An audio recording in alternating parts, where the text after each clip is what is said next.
microservices and things like that. And it's a benefit that a lot of developer teams end up having because there's no longer that back and forth with various other teams to get their infrastructure set up for their code.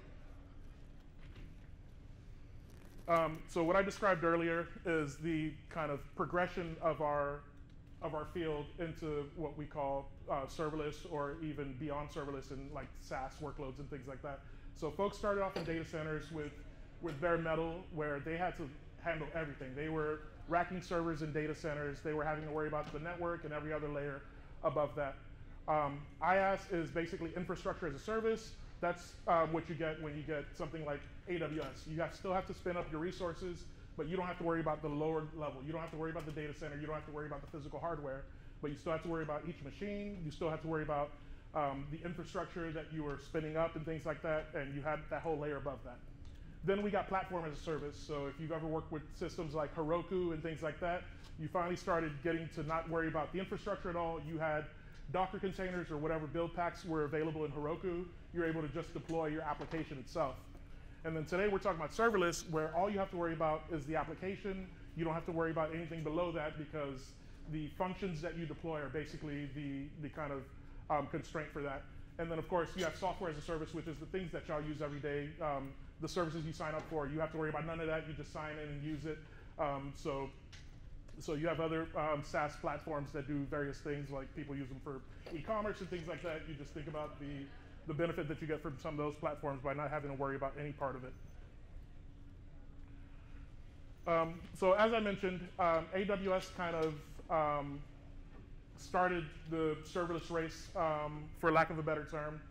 They started off with just LAMBDA, right? LAMBDA was the first foray into what we consider modern day serverless. LAMBDA just allows you to deploy just the bare bones of your software with nothing else supporting it. You don't have to worry about any of the compute or anything else. But AWS does have a few other solutions that are considered serverless. AWS Fargate is their container runtime. If you ever want to run Docker containers without having to worry about underlying infrastructure, you would use AWS Fargate so that you don't have to worry about that infrastructure.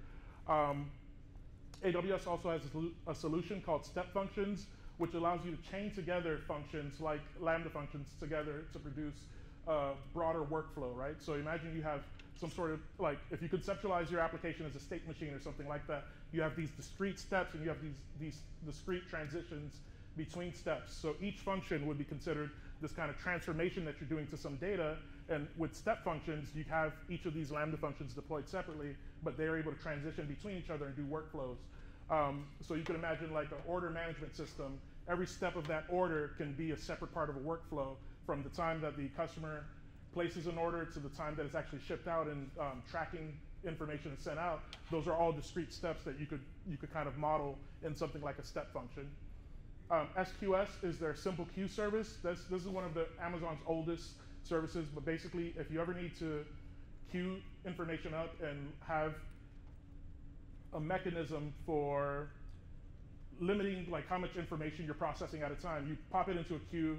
That queue basically acts as a container, and as you work through that workload, you pop things off the queue and you work through them. So SQS has been around for a long time. SNS is their notification service.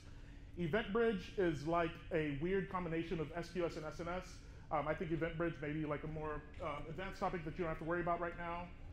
Amazon's API Gateway is a mechanism for putting nice API interfaces on top of your various services. So as part of our workshop today, we'll be working with API Gateway and Lambda and DynamoDB. And then in the data stores there, we have S3, we have DynamoDB, and RDS. So the three that we'll be working with today is Lambda, API Gateway, and DynamoDB. Okay, key concepts of Lambda. So I mentioned before that you basically get this on-demand workload when you have your system deployed in a serverless manner, right? So instead of having infrastructure sitting around waiting to do work and not wasting resources, you're spending money on this infrastructure. With Lambda and with serverless, what you have is this event-driven mechanism. The code doesn't actually spin up. The code doesn't actually run until there's an event to do something with, right? So whether that's an API request coming in from a customer, whether that's an item on a queue that's there that the Lambda function needs to pop off and do something with, whether there's some other event. I mentioned the order management system earlier, but if you imagine that each of these things can be considered discrete events that happen to an order workflow, the code won't actually run until some event is triggered to make the code run, right? So a customer places an order. Sure, we ran a little bit of code to do something with that order, and maybe that goes off to the warehouse. The moment that the warehouse has fulfilled that order, has placed that order in some kind of next step, your next set of code runs to let the customer know here's their tracking number or something like that.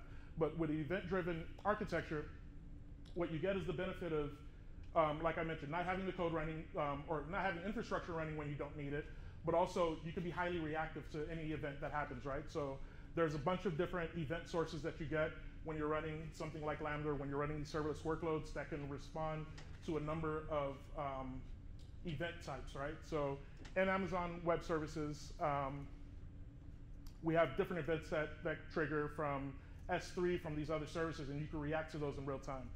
So we'll get a little bit more into that. So I heard a lot of different languages mentioned around the room, and one thing that's beautiful about Lambda is that it literally supports every single language, but natively it supports these languages, but they have this idea of runtimes that you can add on, so no matter how esoteric the language is, Lambda still supports it. You can still run your language of choice within a Lambda function, which is really cool.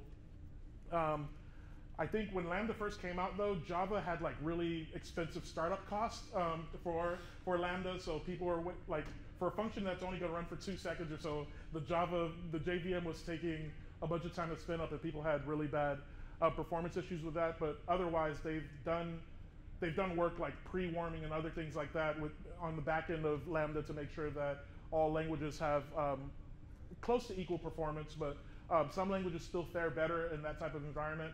I'm very, very, very partial to Go, and Go has been really fun to write as Lambda functions and things like that. But I've also done Python and a little bit of JavaScript for Lambda functions. Okay, so today for our workshop, what we're going to be building is just a URL shortener. I'm sure everybody has built one at some point as they went through their software engineering journey. The only twist on this is that we're going to be doing it in a serverless manner. We're going to be, so we're going to start off just by, we're going to be using a framework called the Serverless framework, which is my preferred way to build and deploy Lambda functions. It really made my life easy. It really made understanding Lambda for me simple. Since Serverless framework has been out, AWS came out with their own solution called SAM, which also helps you manage your serverless applications and things like that. I still don't like it because it's a lot of YAML or like CloudFormation and stuff like that, and I've run away screaming from CloudFormation a long time ago, so I tend to not go back. But we're going to be building a URL shortener. Basically, you give it a long URL. The code should take that URL, do some magic with it, and spit back out some shorter representation of that URL. We're going to end up backing it with a database, which is DynamoDB. But at first, all we're going to do is set up an endpoint, set up a mechanism for us to just talk to a web server, and then we'll build upon that as we go on. This is going to be a slight first for me. What I decided to do as part of this workshop is not have a pre-existing working solution for this. So I still haven't decided which language I'm going to write the same solution in, but we'll have fun together and figure out exactly how we do it. I won't be doing live coding. What we're going to be doing instead is we're going to talk through options for the solution. We'll have some acceptance criteria, and each person could either decide to use their respective language that they prefer and figure out how to get that working using the serverless framework, or go with one of the more common languages like Python or JavaScript. What's beautiful about the serverless framework is that it also supports a bunch of pre-existing like templates, you could say, for setting up projects. So we're going to go through that a little bit too. Okay, so the reason I asked earlier if everybody has NPM installed on their machine, in order to get the serverless framework installed on your machine, there's a simple command to do it using Node Package Manager.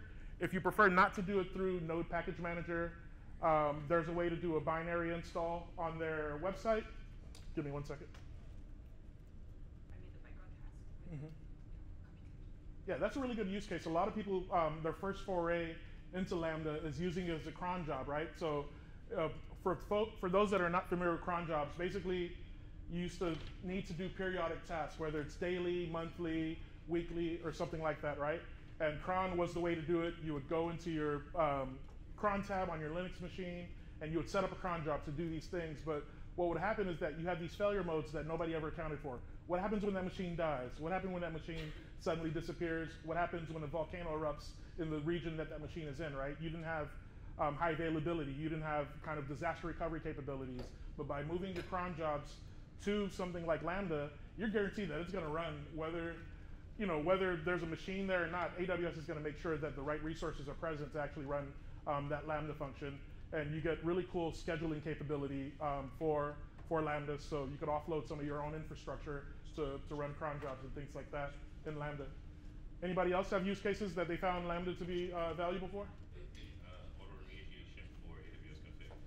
Okay. Can you tell me more about that? Let's say AWS config sets off an alert that I don't know, a bucket is encrypted. Mm-hmm. It can go and run a Lambda that will just call API bucket. You want to sit right here? That's cool. Yeah, so like I mentioned earlier, Lambda has just, I think, hundreds of hooks basically with all the other AWS services already. So what Patrick mentioned was that there's a service called AWS Config, which manages the configuration and security of your AWS environment. And when it finds that something is out of compliance, it sends off an alert or it sends off an event. Basically, with Lambda, you could ingest that event and do something about it, whether that's send a notification to the right team, try to remediate yourself or something like that. But there's endless possibilities for Lambda. Anybody else have cool use cases that they've implemented with Lambda? Yeah, we recently did like App Store receipt validator through Lambda, and that's been very easy to handle. So. You said an App Store receipt validator? Can you tell me more about that? Yeah, so basically, like when a purchase is made in app, and this is specifically just for iOS, the receipt validator, like make a purchase and it hits our receipt validator endpoint, which kind of takes the data that you get from the App Store and just validates the transaction. And then from there, that's kind of the source of truth that then updates our profile API, Okay. make sure that everything stays in sync with their like access, or if they got some kind of purchase or kind of monthly thing that they should get access to. So. That's pretty cool. And that also exemplifies what I described earlier. Prior to something like Lambda, you would have a server sitting there with an application running, just waiting for those webhooks to come in or waiting for some call to come in and do some stuff, right? Anytime nobody's purchasing anything, it'll just sit there idle doing nothing but still costing you money. But with something like Lambda, you're only getting those invocations of your Lambda function whenever somebody does actually do an in-app purchase. So you're not spending any money that you're not actually needing to use. And you're only billed for the exact time that your Lambda function is running, which is also super impressive. So you meet your customer needs, right? So if you have a storm of customers buying all of a sudden, Lambda will scale up, run as many copies of the Lambda function that you need to handle those requests. But you don't have to make sure that you're properly scaling your infrastructure to meet demand and stuff like that. It's just available and ready to go. Is anybody having trouble with installing the package? Does that mean everybody has it installed? Okay. Okay. Something I just remembered that we also need to do is we need to configure our terminal to have the appropriate credentials from our AWS account in order to do anything with our AWS account. Show of hands, who already has their terminal configured with the right credentials for their AWS account? Okay. Cool.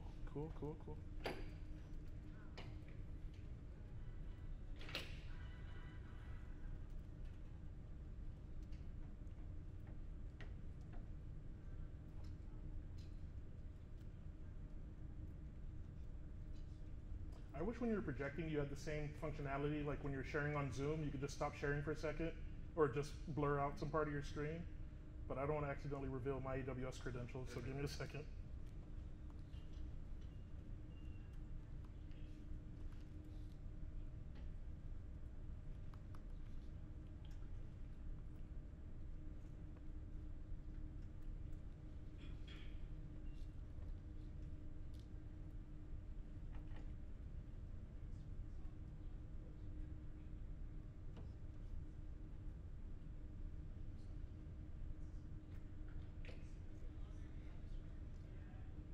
for the folks that do have AWS accounts already, by show of hands, who's never used like the AWS CLI or any AWS command line application? Okay. So for the folks that didn't raise their hands for the first question about having their credentials already set up, and also didn't raise your hand for this question, does that mean you've used AWS CLI on your machine and it's worked before? I haven't used it on this machine. Okay, okay. Because if you have used AWS CLI on your machine, that means it's already configured with the right credentials. Okay.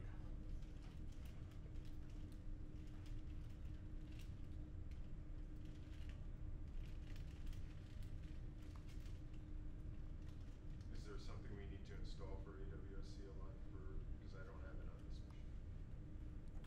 Yeah, there's the AWS CLI. It's literally called AWS CLI.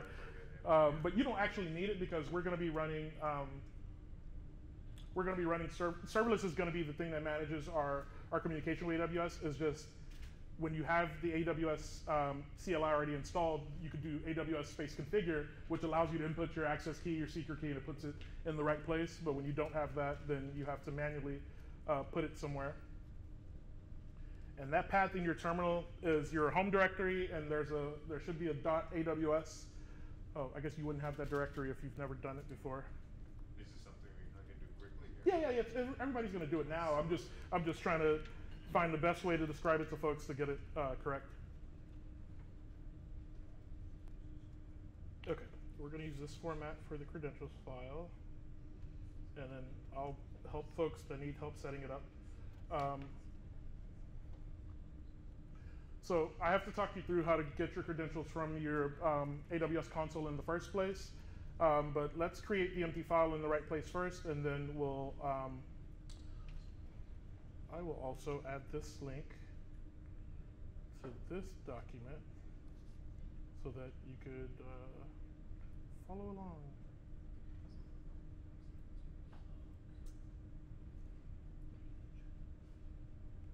Okay. So what we're doing is going to your home directory. So in your terminal, you should be able to do make directory. So mkdir space -p and then ~/.aws. You're going to be creating basically a directory named .aws in your home directory by doing that.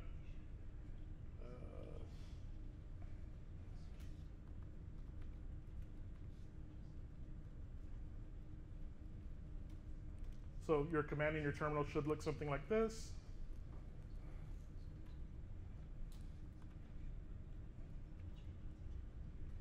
And then after you create that directory, you could cd into that directory.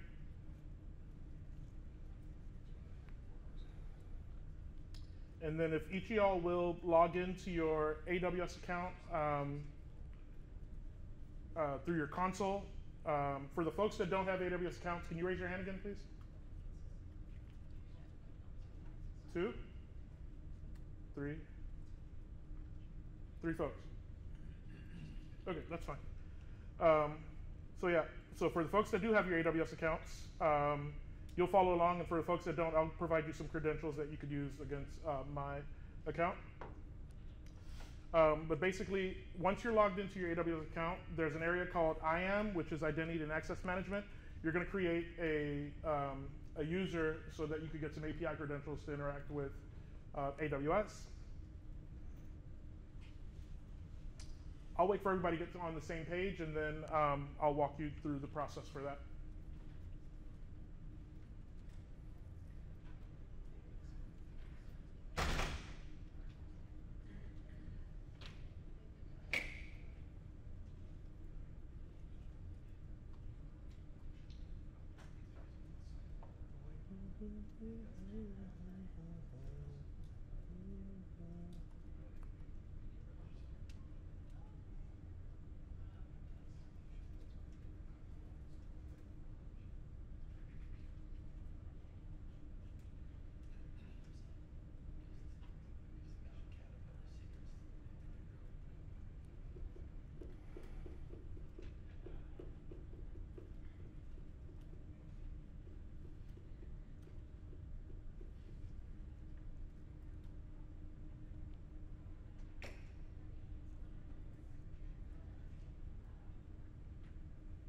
Everybody in their console for AWS?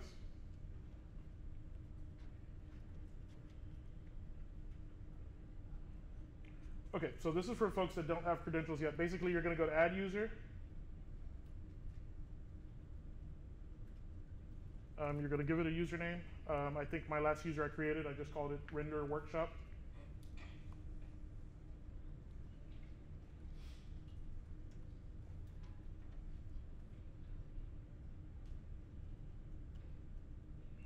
And we'll just attach policies directly. Patrick's going to yell at me. He's from security at my company. This is not how we do it. This isn't my company account. But you're just going to attach policies directly because we're just doing this for the workshop. Please just blow away the AWS account when you're done if this is created as a one-off thing. And then we'll be using the administrator access policy for this user that we're creating. And this is just to simplify things to make sure that we have the right permissions to do the actions that we plan on doing. Is anybody having trouble following along so far in the AWS console? Yeah, what was the previous? Oh, we went to the IAM service in AWS console. Yep. If you go to services and you type in IAM, yep, you should be able to get to that page. And then we're on the users area and we do add users. Yep. And once you do add users, it'll ask you for a name. And then when you hit next, you'll be on this page where we do attach policy directly. And we select the administrator access policy.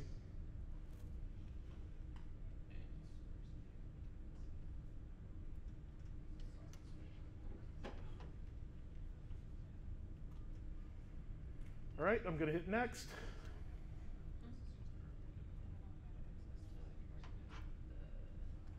I create my user.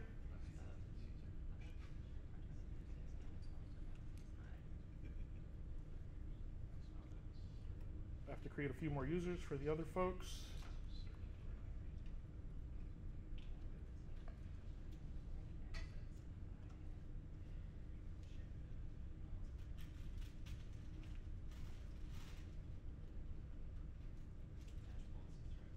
Yeah, attach policies directly and then administrator access policy.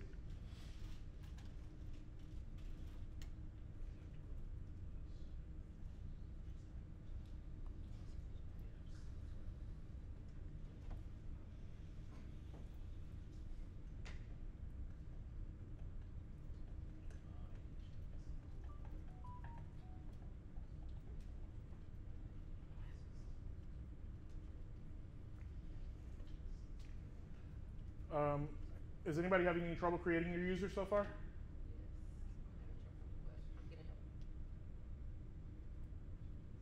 I was going to give you a credential. Did you set up your own account? I don't know where I'm at yet. Okay. So once you have your user present, go into your user and go to the Security Credentials tab. And you'll scroll down to the area that's called Access Keys. These are where we get our API keys for AWS. And we're going to do Create Access Key. And then we're going to select the option that says Application Running Outside of AWS.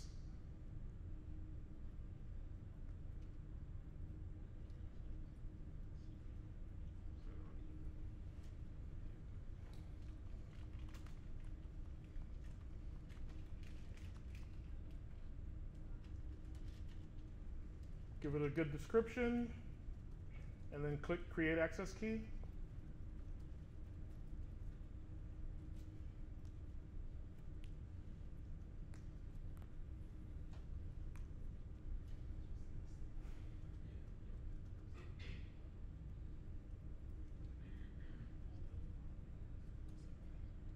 So once you're on this page, do not leave it because this is the only time you'll get access to this secret key. Copy the access key and copy the secret key into some text file or something just so you have it in your safekeeping. And then we're going to go from there. So once everybody has it copied, we'll continue. What did you choose for step one? Which step? For the access key best practices. Oh, I clicked on the application outside of AWS. It was the, I think, second to last or third to last. Yeah, so back in the day, this was the only way to get credential access for API was to have access key and secret key.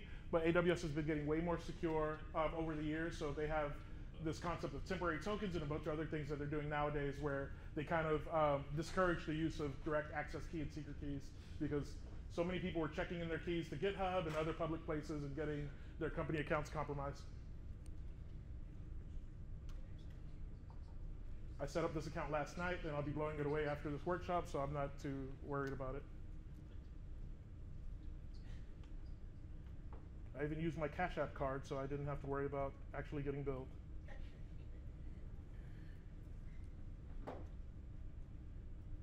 Everybody has their key copied? Cool.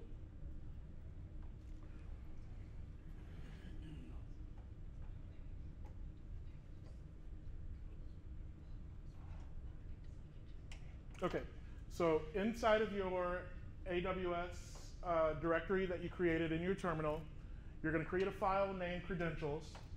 And inside of that credentials file, this is a format that you're going to use. So it's a TOML format, but that doesn't matter. Basically, square bracket, the name of the profile, you could keep it as default. Close square bracket, AWS access key ID equals, and then you paste your access key ID, and then secret key equals, and then you paste your secret key, and then you save that file.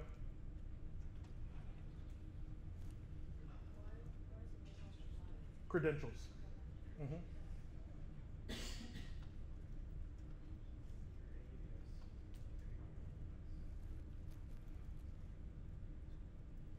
So I have a bunch of credentials files. That's why my directory looks like this. But as you can see, the purple one is just credentials. So you create that file, and you have it in that format that I just showed you here. Inside of the .aws directory.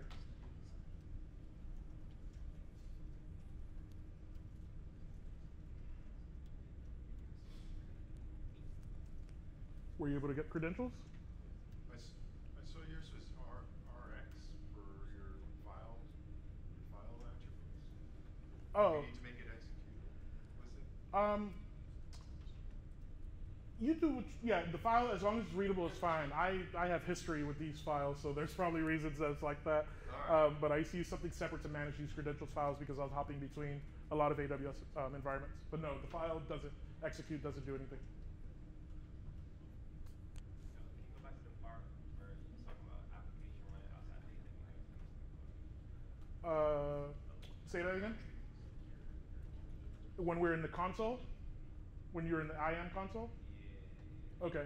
You already created the user? I think so, yeah. Okay. And then once you went into the user, did you go to the security credentials tab? No, I think that's where it's at. Uh-huh.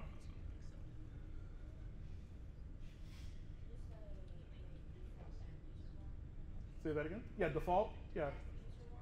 No, just default, just default.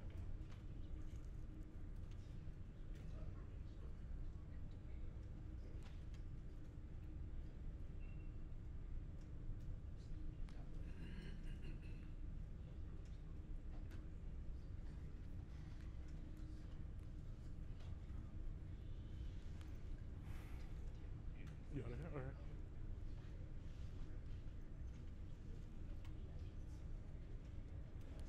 It looks like it's recording.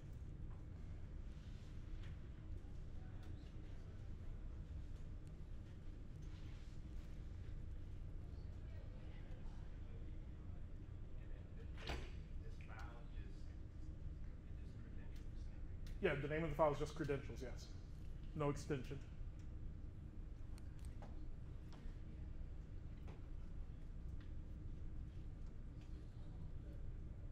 And apologies to my non-Unix-based people. I'm not sure where your home directory is. I think it's in the same place. But yeah. Okay, cool.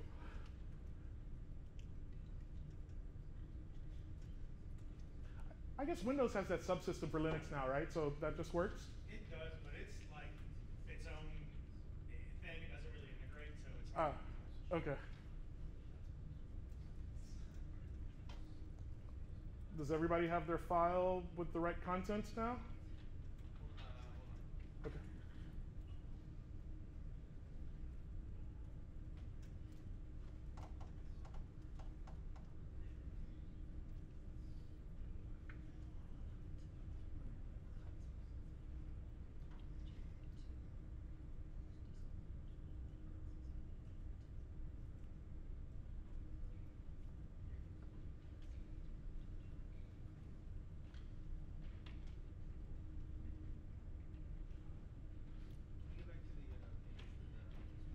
Which page? Credentials section, not that one, the other, Okay. the file. Is there a good command line command to just test and make sure people connect? Yeah, you would have to have the AWS CLI installed in order to do that. You'll know soon enough when we're going to do the serverless stuff. It'll definitely error on you if it's not working. Okay.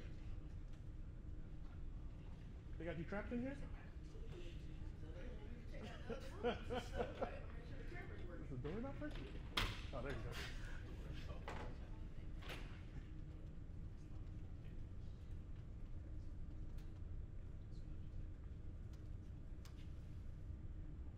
All right, cool. So now you should have your AWS credentials configured in your environment. We're still following along the setting up serverless steps. So the next step is going to be in your respective development environment, in your development folder that you typically do your development in. Just go into that folder, and we're going to be creating a new serverless project. So you're just going to type in serverless.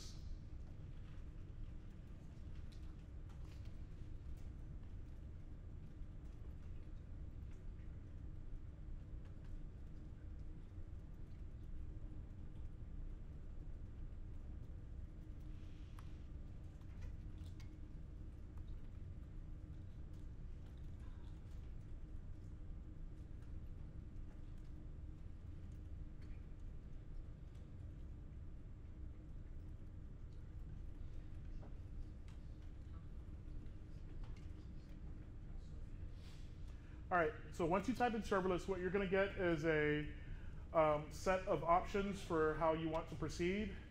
The ones that are listed are the easier ones, but basically what I recommend if you're agnostic to the language that you're going to use is just the Python HTTP API.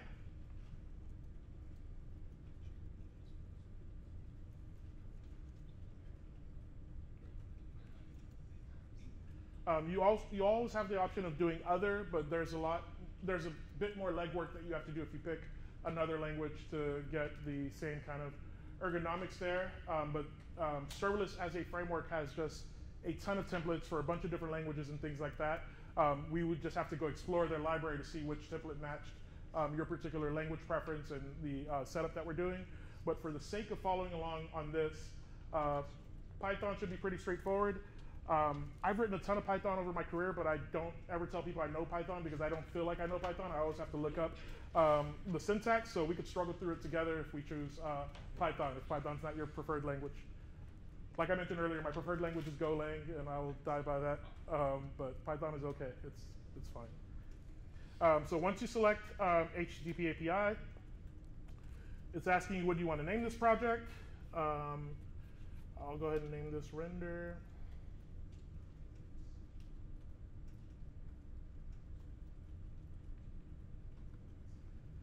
Name it whatever you want. I'm naming mine Render 2023 Workshop, hitting enter.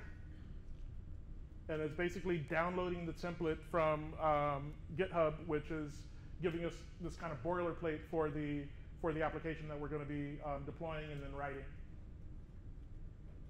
And then it's going to ask you if you want to log in or register to the serverless dashboard. We're going to say no because we're being cheap and we're not doing any premium features.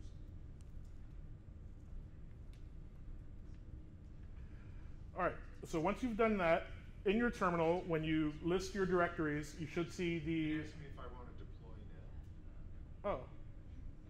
No, we don't want to deploy now. I don't know why mine didn't ask me that. I feel like I got the cheap alternative. Yeah, you can just say no, we're not deploying now. I want y'all to explore, look at the code a little bit before we do that. Is anybody else timing out? Trying to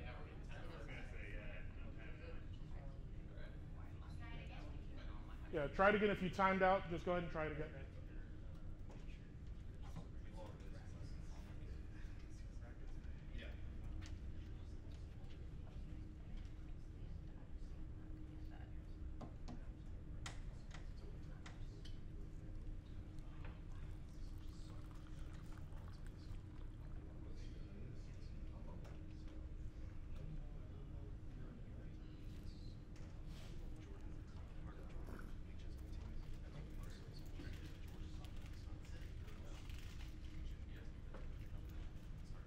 So if we want to have some fun, because I don't know Python, we could have ChatGPT help us write the application a little bit later once we get into it.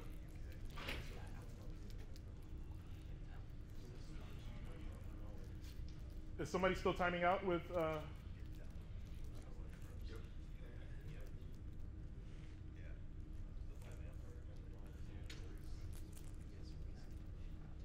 Let's see.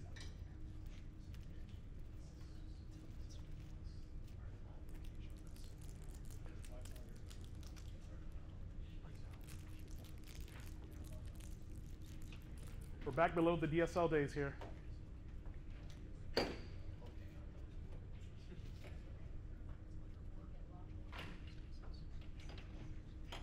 And you're on the Weston Conference network, right?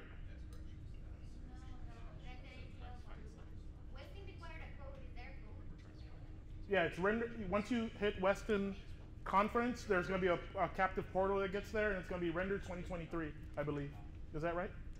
Yeah, Render 2023. You won't get that if you're staying at Peloton. You're already checked into the guest Wi-Fi. Oh, okay. That's why if you've already signed into the guest Wi-Fi, it won't show up for you. You could go into your network settings and forget the guest Wi-Fi network if you really are committed to it. Yeah, I mean, I'm on it. I have access. It's just timing out every single time. Huh.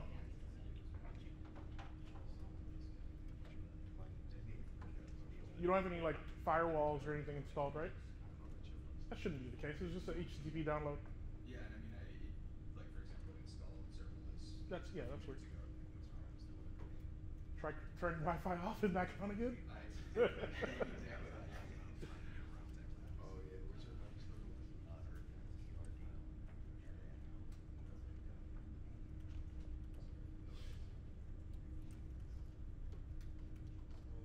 Okay, I'll circle back to you then. Anybody else getting timeouts? That still was. I gave up and connected to my phone. Okay.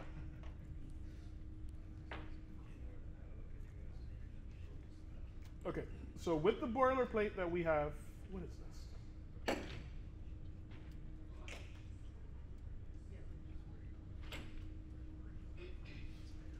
Okay, with the boilerplate that we got, what we ended up with is a handler Python file. And within the handler, it's very simple. What it does, it takes in the event that triggered the Lambda function, and it responds with that event plus just a status code of 200. So this is just our boilerplate. It's already in Python. It already does the request handling and response, and we're going to build on top of this to do all of the kind of logic and functionality that we want to get into.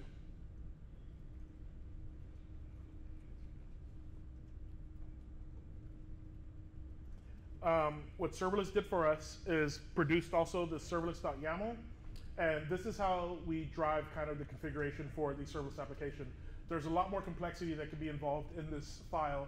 Right now, what it's doing, it's defining one API endpoint through Amazon's API gateway. It's just a GET request on a plain path, and that's going to route us into our Lambda function. So after we deploy this, we'll see that it created a number of resources, including an API gateway, a Lambda function, and an S3 bucket to store the code for it to do its process. On more complex serverless projects, you can also incorporate environment variables into this file for the environment variables that aren't secret. You never want to put secrets into your environment variables, of course, because this is a file that you're going to check in. So for the environment variables that are not secret, you'll put them into this file also, or you could have some kind of external parameter manager. And we'll go through on the serverless website their configuration language, and you'll see how many extra details could be there.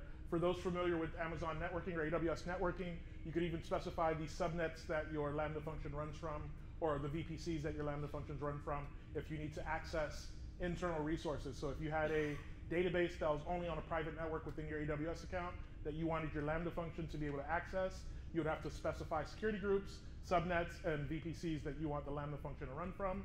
But because we're not doing anything like that, we're just handling basic web requests, we won't have to get into that. All right, so what we should be able to do now is do an SLS deploy And then we want to give it a region also because that's always necessary. So region equals, the default region for AWS is US East 1. That looks right. You have a question? What's up?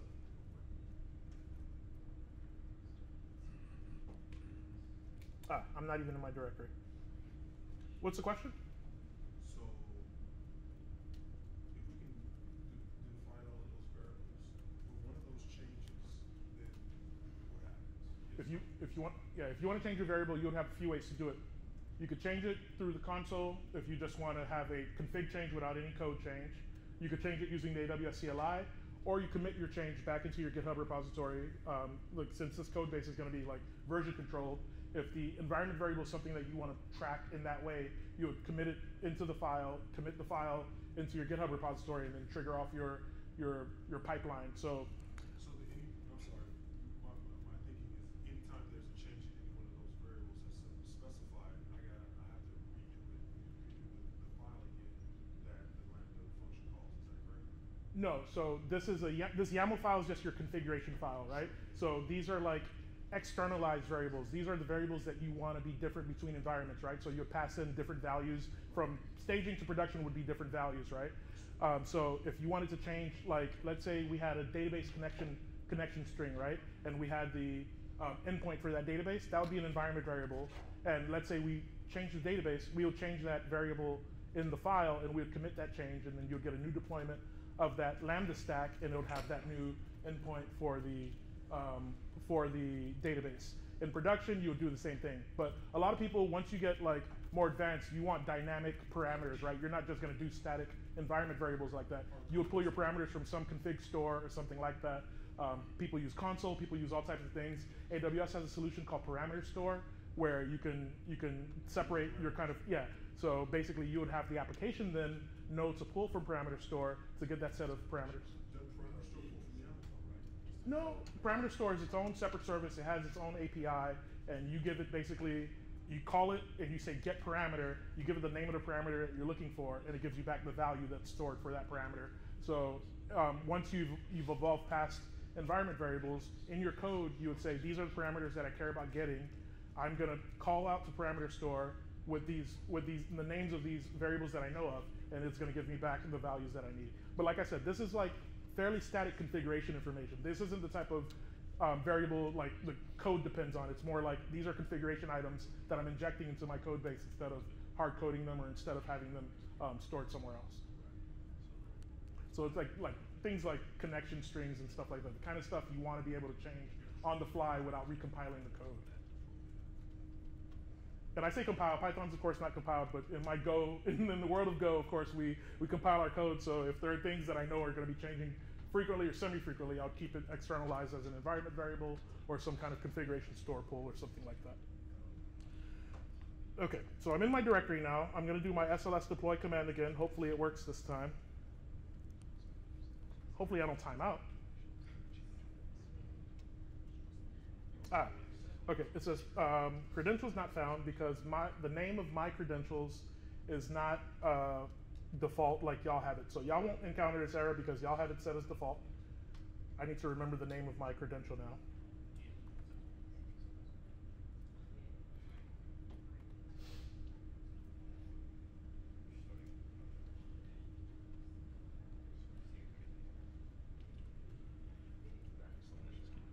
Do I have to backslash it?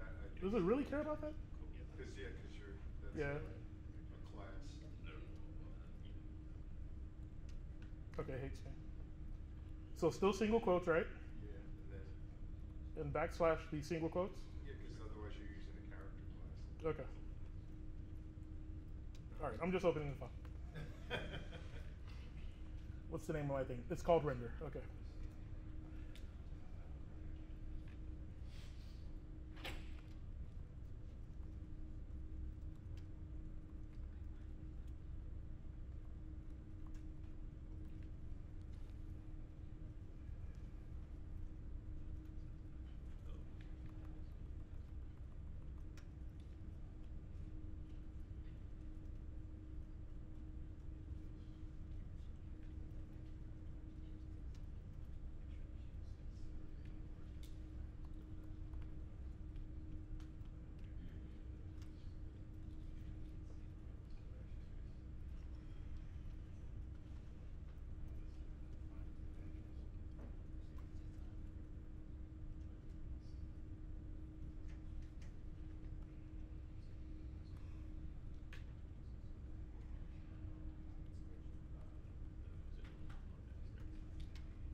Has anybody's deploy been successful?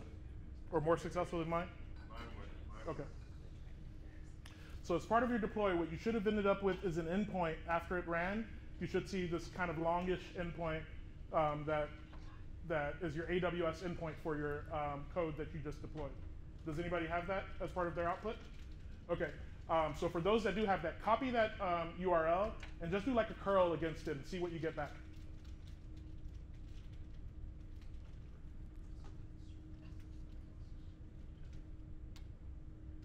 Mine is still deploying. Hopefully I don't time out. Are you still timing out? I switched to my phone, grabbed the serverless thing, and then everything, and then active conference Wi-Fi and everything else. Oh, well, that was it. It just had to get a little jealous. It came back with a lot of JSON with Go serverless. Okay. 3.0. Cool. So basically, that's you hitting your Lambda function through your API gateway, and your Lambda function basically responding with the contents of this here, right? So what we had here is that it just takes the event that triggered it. It just takes the event that triggers it, sets it as one of the parameters that it's going to return, and it dumps out exactly the same context that it had back to you. So it's echoing back the request details that it knows about, right? So you'll see things like exported for, you'll see some other details like that, which is what it got from API gateway to tell it about the request. So in any context that Lambda is triggered, it's going to have some sort of event that's associated with it. And each service that's able to trigger Lambda has its own type of event. So if it's SQS, for example, if you're pulling something off of a queue, it would look different in format. It'll be a different type of JSON body. If it's coming from an S3 event, like when you drop a file into S3, you mentioned you trigger Lambda, that's a separate event because that event is going to give you like the path in S3 where the file is located, it's going to tell you the bucket, and it's going to give you other details. Every single thing that has the ability to trigger Lambda has its own specified schema for what a request looks like. So what you're looking at right now is the schema type for the API gateway. And you can configure that hello function in the serverless YAML? Like how does it know? Yeah. The entry point there. So that's your default. Yep. So when we look at our serverless.yaml, we see that our handler is the hello function. So that could have been any name, and we could have just changed the handler to be that. So basically, the paradigm is file name and then function name inside of there. So if it was main and the file name was lambda, it would be lambda.main or something like that.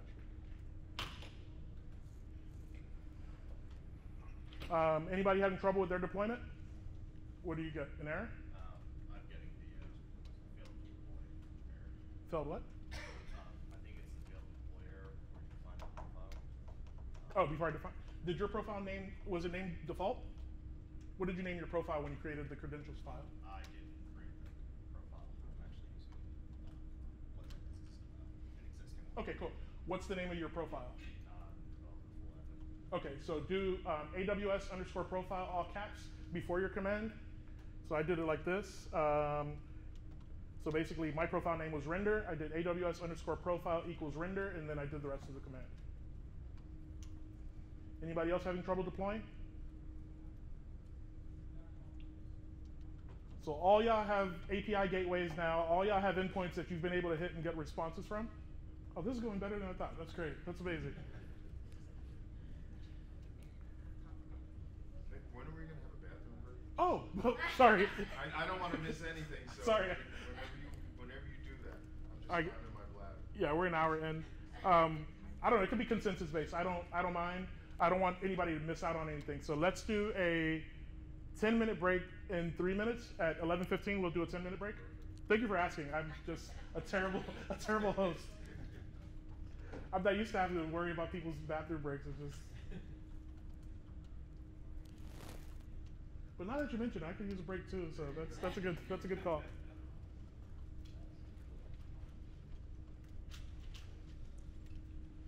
So now we're at a point where we have the skeleton for what we're going to be working on. We have a Python file with a function in it that's returning something back. So we have our request and response part of our lifecycle, right? So everything that happens in between is going to be up to us to make it do what we need it to do to be a URL shortener. So when we get back from break, we'll be able to just expand on it. Like I told y'all, I'm willing to sacrifice myself here on the stage as a non-Python person. We'll do some live coding together. It could be like pair programming, but with somebody who's just driving the keyboard. But basically, we have our hello function or hello method, and it's returning something right now.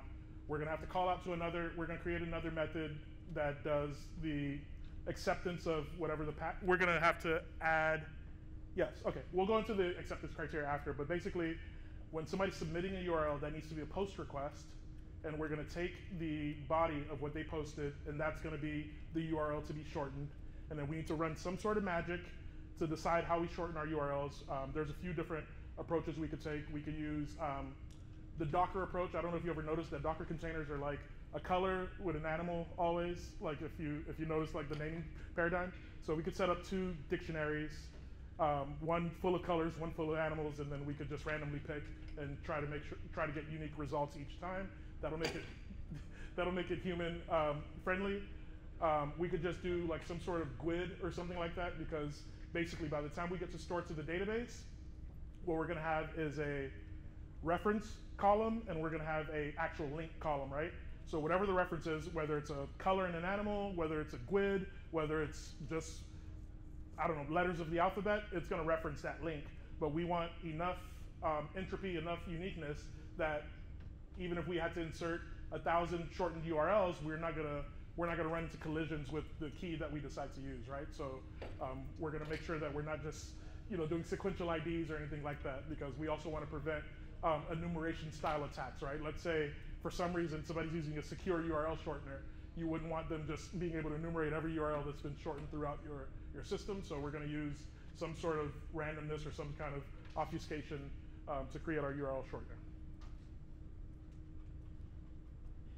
And like I mentioned, because I'm not a Python person, we might use some ChatGPT to help me write this code. So that should be a fun little twist on it. We'll see how wrong we could get.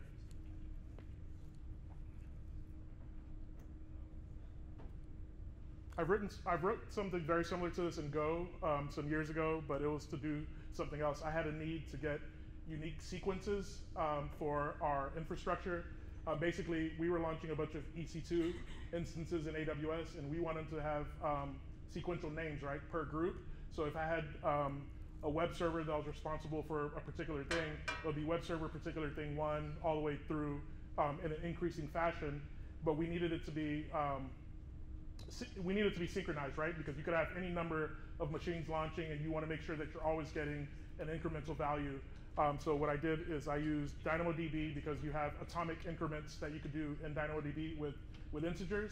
So we were able to use that as our storage mechanism for keeping track of where we are in that counter. And as we're launching infrastructure, we're always getting a new number there. But basically, it was the same thing. It was a API gateway, an endpoint. You make a request with your group name. It gives you back the group name with an appended number at the end that was incremented by 1 for whatever the need was. And we load tested it. It was pretty scalable. We could hit it thousands of times per second and still get the right incrementing. And then we ended up enabling Dynamo global tables, which allowed us to also spin up infrastructure between regions and still maintain the sequences. All right, it's break time. We're 2 minutes past break time. So we're gonna do 10 minutes. We'll be back, actually a little bit more than 10 minutes, 13 minutes. We'll be back at 11:30. See y'all at 11:30. And we're back. Okay, so everybody should be at the same point that we are here on the screen. You should be able to curl your endpoint and get a JSON response back.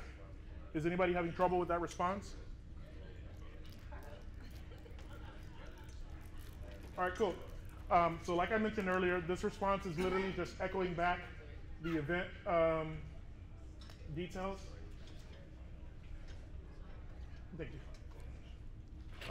This response is just echoing back the event details that the Lambda function got from the API gateway, and adding an extra message up top. So when we look at the code, we see exactly where it's doing that. It creates a new body. There's the message, which is the Go Serverless 3.0, and then the input is the event itself, the event that it got back from the API gateway. So based on that, we're in a good spot. What's left for us to do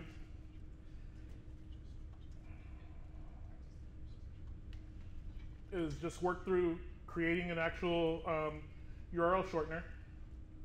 And these are the only acceptance criteria that I have for us writing a URL shortener. It should accept a URL through a post request. So the body should contain the URL that the user is submitting. We should have unique identifiers for each new URL that we see. It's up to you how you decide to reuse entries. So if there's a URL that already exists in your database, you could choose to just respond with that unique identifier that you already had for it, or you could create a new entry for it. We're going to return the shortened version of the URL as the response to that request that we get. And then it's going to be bonus points if the shortened URL is easy to remember for humans. I described one pattern that you could use, which is the pick a random color, pick a random animal. It's usually pretty easy for humans to remember that sort of thing. Docker has a similar implementation whenever you spin up a new Docker container. If you ever look at the names, they're pretty funny because it's usually a color and an animal. At PagerDuty, we also run our security incidents with the same pattern. All of our security incidents are named color and then animal. So a lot of people remember like vanilla vole or coffee civet or something like that. There's just like different ones. I'm still waiting for salmon, which is both a color and an animal. So one day that'll happen. Okay, so we're gonna get started. Like I mentioned, I'll also just be going through the same process with y'all. There is an extra piece that I haven't described yet, which is we need to create a database for our solution. We're gonna be using DynamoDB for it. I'm not gonna make you suffer through figuring out the right spell or incantation to cast to get DynamoDB to do what you need it to do. So I'm gonna upload this JSON somewhere. I'm gonna probably upload it to a GitHub gist. But basically, this is a CloudFormation template that creates the DynamoDB table the way that we need it. Basically, we're just gonna have two columns. It's gonna be a reference column and a link column. Reference being your unique identifier that you generated through your logic, and the link being the link that was submitted by the user. We could come up with more acceptance criteria if we want. So let's just have a quick group discussion, right? We're building a URL shortener. One has never existed before. We're brand new startup creating a URL shortener. What other features should this have? Oh, I just remembered something. We actually want our URL shortener to, after you create a shortened URL, if you hit the URL with the shortened version, it needs to redirect you to the actual link that was supposed to be there, right?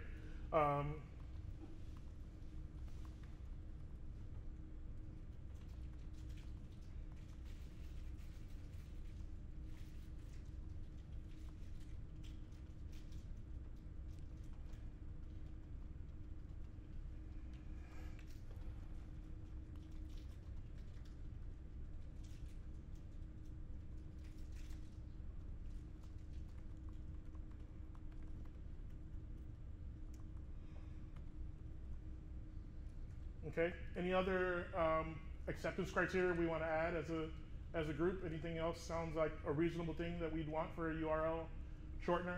This is just a URL shortener API. Of course, we don't have a UI for it. We're not going to build a UI as part of this workshop, but any front-end language would work, right? Or any front-end framework would work to just slap on top of there to make it pretty. Any other criteria? Should they have an expiration date on top? Okay. I can see that. So we'll make that a bonus point.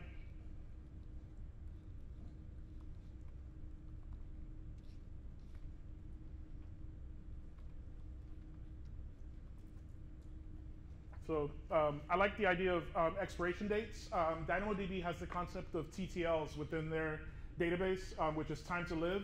So you can have a record that expires basically, and once it expires, it just is no longer visible to request. So that's a good way to implement TTLs. I don't know if y'all have used Redis or Memcache. Usually they have TTL functionality, which is really cool. And there's a lot of interesting cache use cases and other use cases that you can implement whenever you have TTLs available to you in your data store. I'm still waiting on MySQL to have a TTL type in its database solution, but we don't have that. Anything else?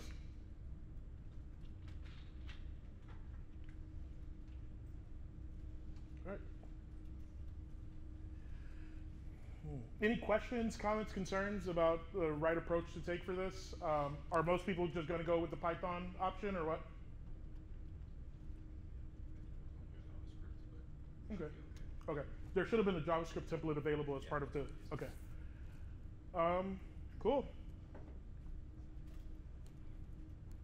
And y'all can work as groups if you want to, if there's any like folks that feel like they would benefit from that sort of thing. I'll be up here minding my business trying to get ChatGPT to give me the answers.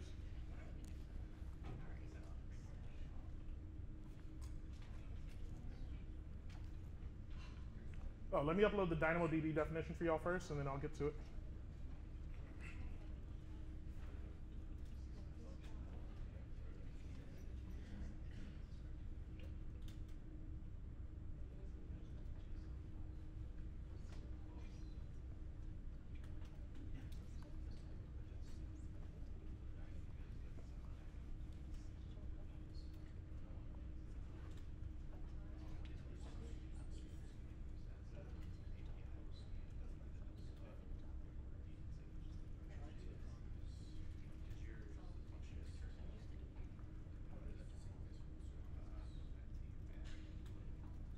And it should be fairly easy to kind of reason about how to get it to be a post request versus a get request.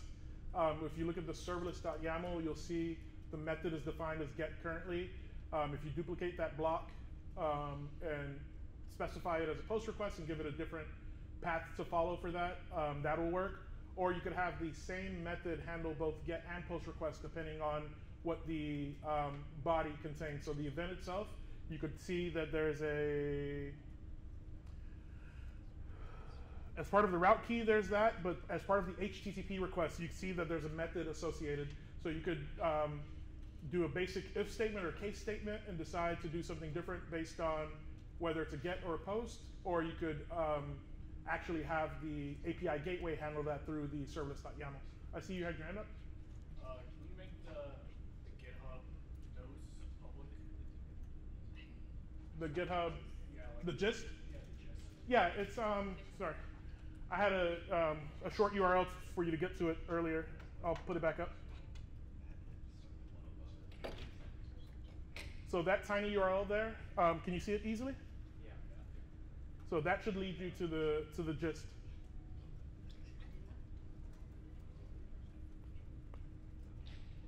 Next time I run a workshop, I promise I'll have a whole channel set up in Discord, and it'll be nice, and I'll welcome you in with smiley faces and everything.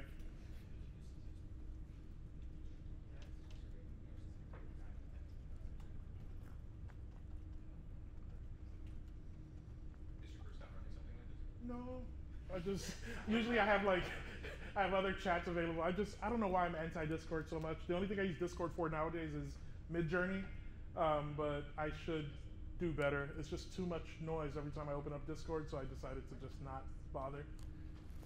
I've been prioritizing my peace, and it's getting rid of chat apps has been the #1 way for me. I have like 10 Discord servers that I don't know why because I never check them. They're just Yeah. sitting there. I'm even in a One Piece Discord, and it's like, why am I still in there? Like, it's just, yeah, I should clean up.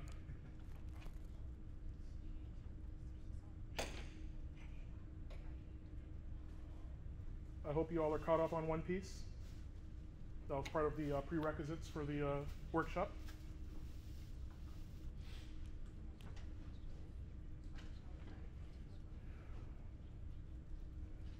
Okay, so yeah, so I put the Dynamo table creation logic in the gist that we already had. I'm going to quickly walk you through how to actually apply that JSON. So you're going to go back into your AWS console.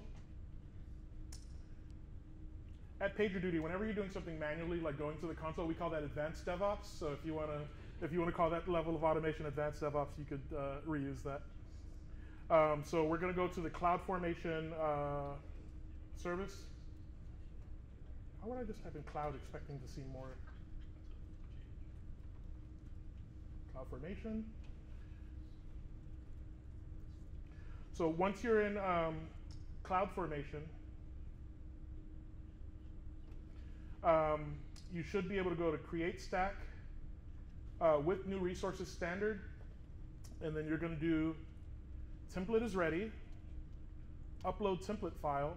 So what we had in the gist you're going to want to download it.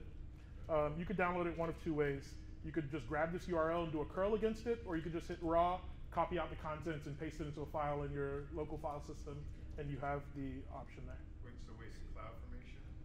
Like you go to CloudFormation and then what? Oh, sorry. So I created the gist where you have your definition for the DynamoDB table. You go to CloudFormation, and once you're in CloudFormation, it's going to give you the option to upload the template file.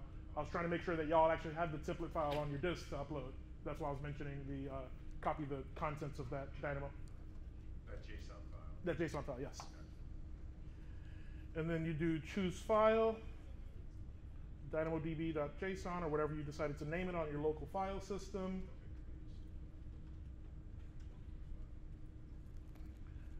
And then from there, you should just be able to hit next until it gives you the option to finish. And then you'll see it say creating stack. And eventually it should succeed. I even tested this before we started the workshop, and I got it to succeed. So there should be no good reason for it to not succeed. It wants a stack name. Oh yeah, give it any stack name you want. It's no problem.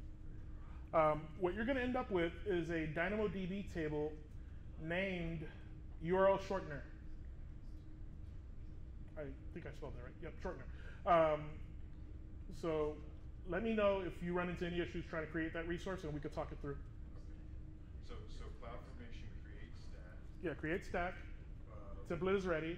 With new resources or import resources? With new resources. New resources, okay. Then template is ready, upload template file, choose the file. Yep. What's up? Oh, yeah. So if you go to this URL there, the tinyurl.com render 2023 workshop, it should take you to the gist. So I'm going to create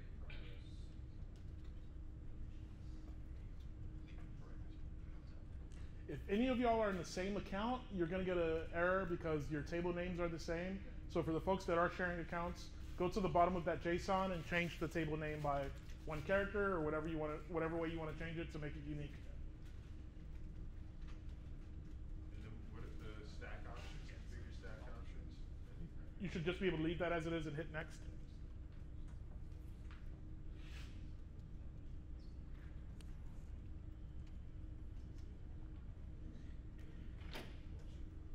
And then submit it? Yes.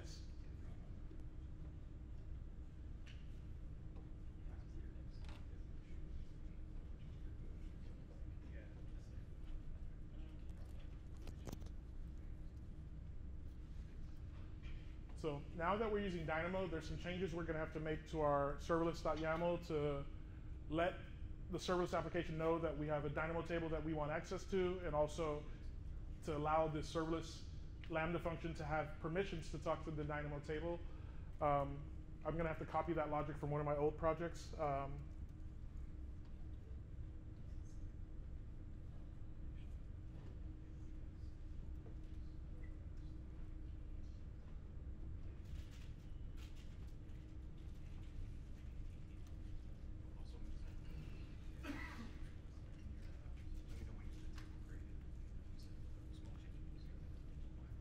Is anybody getting any errors or anything?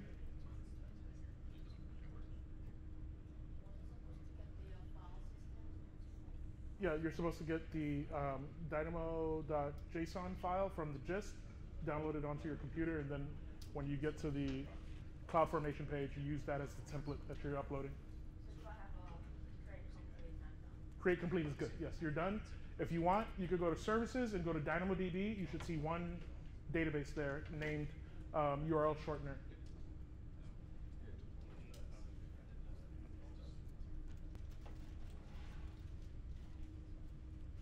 In that same gist that y'all already have access to, I'm gonna, actually, let me test my code first before I try to share it with y'all. So I changed my serverless.yaml to include the permissions for my DynamoDB table. I'm gonna redo our SLS deploy in order to get those changes applied. If it fails, I did something wrong, and I'll try to correct it. But basically, the changes that I've made is that within the serverless YAML, I created a IAM role statement, which is the Amazon permission system is called IAM. It's how you do identity and access management.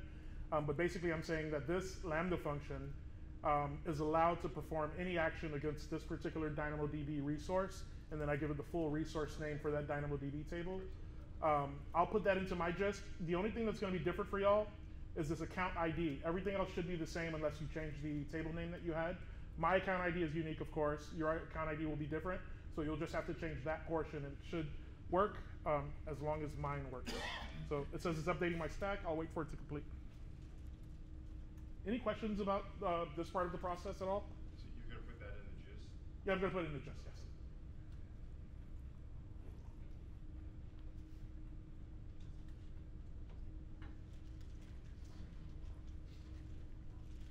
Okay, it didn't fail, which is good, right?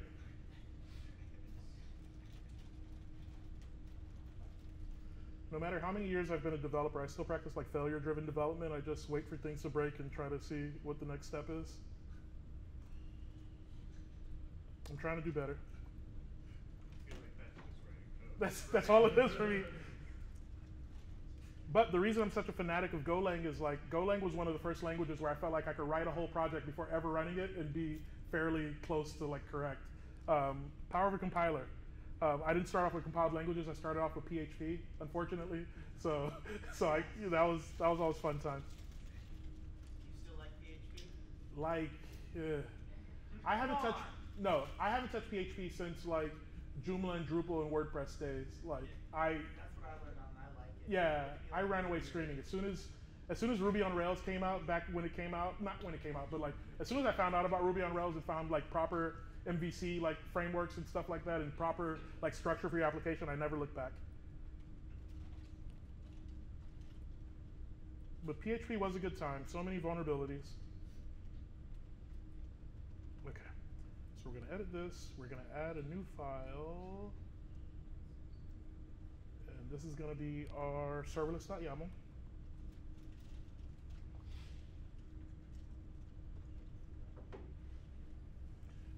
So if y'all will refresh the gist that you already have up, you should see a new file added, which is the serverless.yaml. The part that you really care about is line 7 through 11, which has the IAM role statement that I just described. If I go to my Lambda function,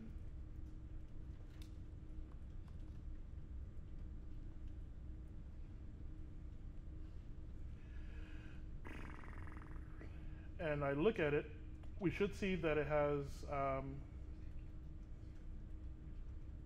permissions.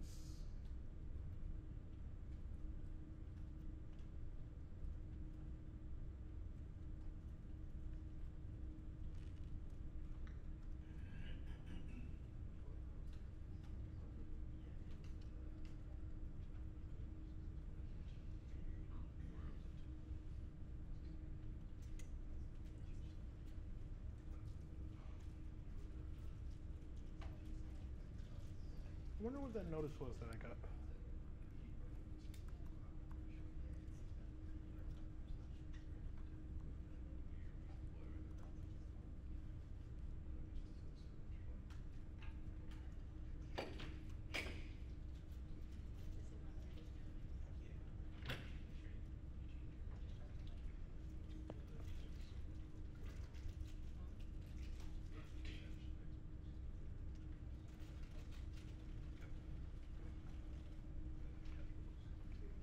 Okay, so I'm going to change something about my code. When I do serverless doctor, it tells me that I'm using deprecated kind of nomenclature for how to specify the statement. So instead of doing it with provider and then having the subgroup IAM role statements, it wants provider, subgroup IAM, subgroup role, then subgroup statements, which I'll do now. So I'll be updating that just soon. So IAM.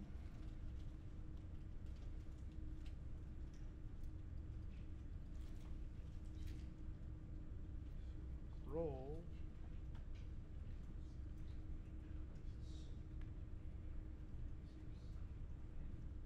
statements. Yeah.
Provider IAM role, and then statements with effect.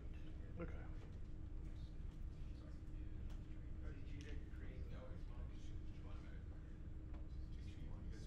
Did somebody say something to me? What'd you say? Yeah, I was failing to create because I didn't read the documentation before I went off and changed some stuff. Failure-driven development. So when you added the IAM role statements, did you do another deploy, or what did you do? Yeah, so anytime I change the serverless.yaml file, I'll be doing another deploy. And the resource, do I need to make that resource this is DynamoDB? Because that one's like 512 blah blah blah. I need to add my ARN for that? Yeah, you need to add your ARN, or you just look at your account ID for your account and just change the account ID portion of my ARN. Oh, that's really what Yeah, you're just doing. that's the only difference that'll be there. Okay. Unless you're running in a totally different region, then you have to worry about the region too. No, I'm US East. Okay. I just updated the serverless.yaml again because I had a mistake in the previous version I pasted in the gist. It won't actually create the resource in the way that you want it to. So apparently they changed the kind of hierarchy of how you do IAM statements. So it's this format now. It seems to be working.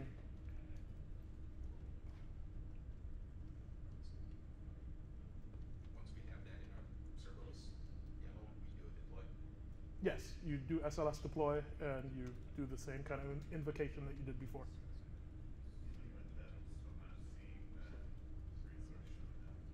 I'm not either, and I'm trying to figure out why. You have to change that service. There's that drop down right there. Ah, why would they, that's a weird design. I wanted to see all permissions that I had, not just for one service. Thank you for that. I started wondering if I lost my mind because I know this is a thing that's supposed to do it. For you last time too. Oh really? It just, It's deprecated. ah, okay, okay. It's not completely mixed. Okay. So basically, that gave us permission to talk to DynamoDB, to talk to our respective table. We still have to write the code to actually do the work, but you should have all the building blocks necessary to have a successful application. You just have to go through it now and write a URL shortener that talks to DynamoDB. As I mentioned before, I'll be using GPT to help me with the Python. You're free to use Stack Overflow or whatever other resource, but it should be fairly straightforward. What are you updating here? What did you say? What are we looking at? This is my Lambda configuration that shows that my DynamoDB table allows all actions after I did that last part where I updated the gist.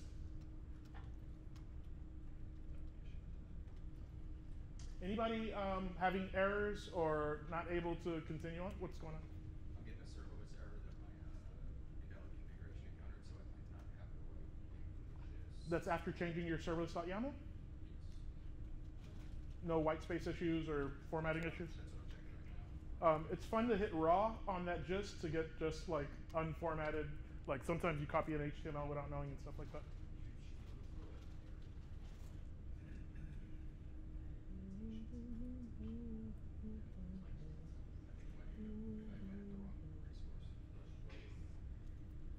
And for that resource, make sure you change the ARN, that account ID. Yep. Or just keep this onto Ohio. Yeah, we got. Oh, US East 2? Yeah, so yeah, just change that region.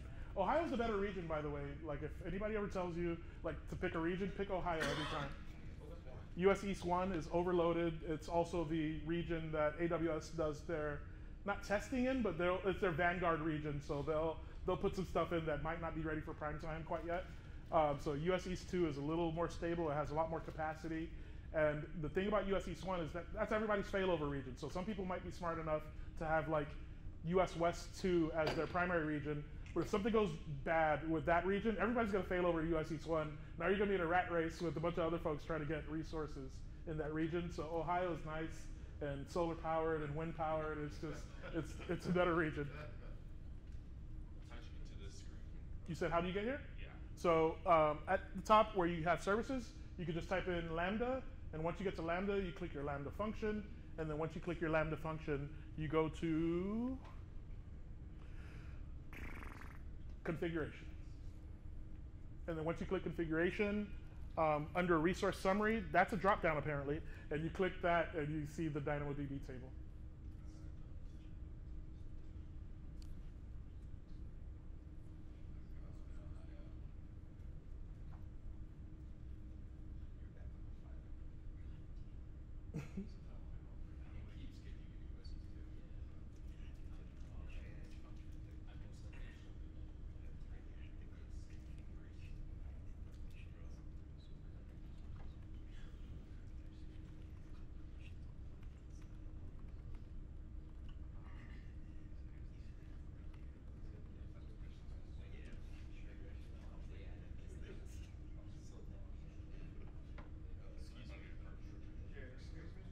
Yep. Can you show us one more time from the console where you're seeing in LAMBDA? Sorry, which part?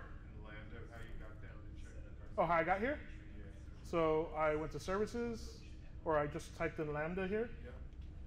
Once I got to Lambda, I saw my Lambda functions. Do you see your Lambda functions? Yeah. Okay. If you don't see your Lambda functions, you might be in the wrong region. Look at the top right. Make sure that you're in the right region. My US East 1 maps to North Virginia. US East 2 is Ohio, and so on and so forth. Yeah, I see it. And then once you click into your function, you scroll down a little bit, you hit the configuration tab, and then there's a drop down right here, and you click DynamoDB. Make sure you click permissions on the left-hand side. Oh, yes, I'm already in permissions. You're right. Okay, sorry. I don't know. Okay, that's terrible UI. That just keeps me sticky there. Thank you so much. I was like, it's right there. I just got to it. Yes, you got to click permissions first.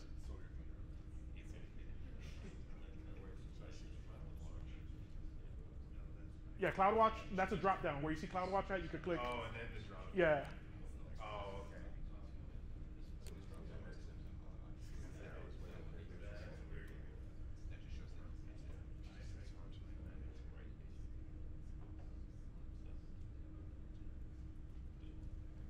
All right, GPT is telling me to use Bodo as my package to interact with AWS.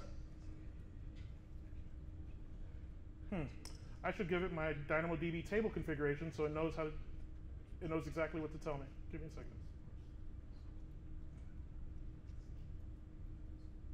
This is why developers are scared.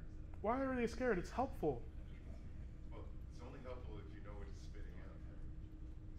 Yeah, but that's the job of the developer to know BS from, because it's exactly what we had with Stack Overflow. You have to suss out the BS and you have to figure out what's right and what's wrong. But there are people who just copy and paste and then glue them stuff. But that's why it's not dangerous, because you can't be sure that it's putting out correct code. But that's the thing, right? For me, I know Python. I just don't always know the syntax exactly. So I'm like, oh, this looks reasonable. This looks like the logic I would use. So this is my Dynamo table. The other thing is ChatGPT might give you insecure solutions, so they might give you a package that's not. And that's also where discernment matters. As a developer, you should know, like, in your mind already what approach you're going to take, and you're just filling in the blanks syntax-wise, or at least for me, that's what I'm doing. I think this is really cool, by the way. I just gave it my table definition. It's like, okay, I'll give you the solution using your proper columns. I treat ChatGPT as if it's like a dumb intern.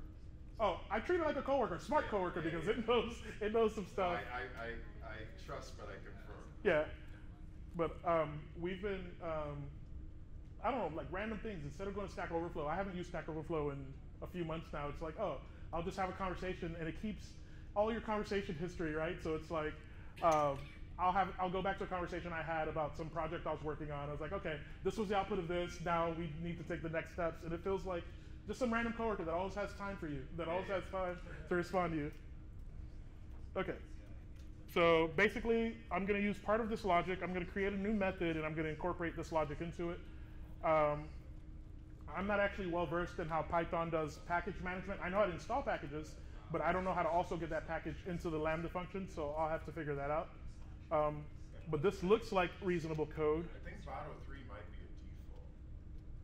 No, it's not part of the standard library, I don't think. Oh, you mean like in the Lambda runtime?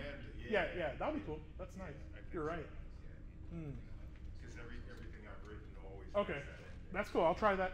I'll try that and see if that works natively. That's pretty cool.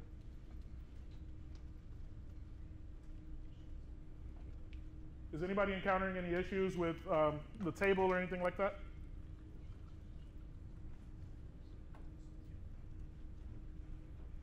Does anybody already have a working shortener solution?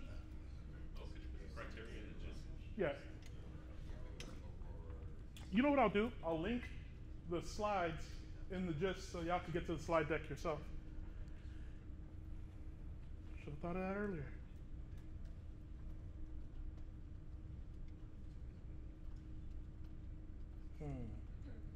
I'm going to copy this slide deck somewhere else. You're going to put the code in the slide? No. Or are you gonna put I'm just going to link y'all to the slide deck in case you wanted to see something that we already had Are down. you going to put that code in the gist, or should we just do our own? Which code? The code I'm writing? Yeah. No, the code I'm writing is just for me. Y'all have to work on your own solutions. But you could use some of the same things. But I will push the repository up as a public repository towards the end.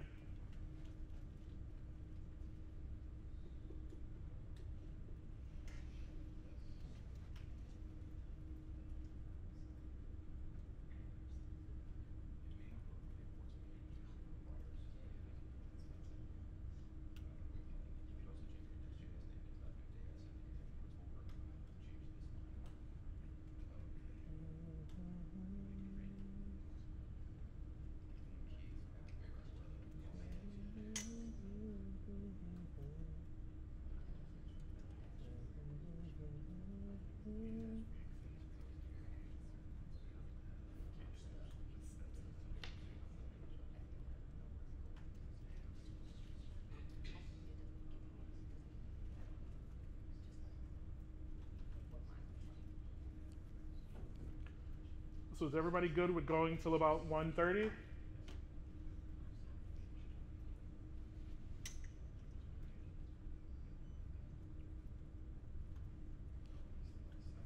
Is anybody having issues trying to think about ways you would approach this particular problem or how you plan to solve the URL shortening problem in the language? Cool.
Is anybody on call while at the conference?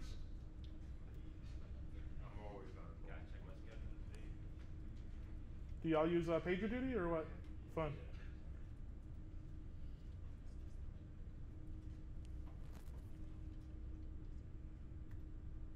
Okay, I updated the gist. It has a link to the slide deck, just in case there's something in the slide deck that you needed, including the acceptance criteria. Okay, I'll get back to trying to work on it now. So you said Bodo should be included.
feel like ChatGPT's code is a little too simplistic.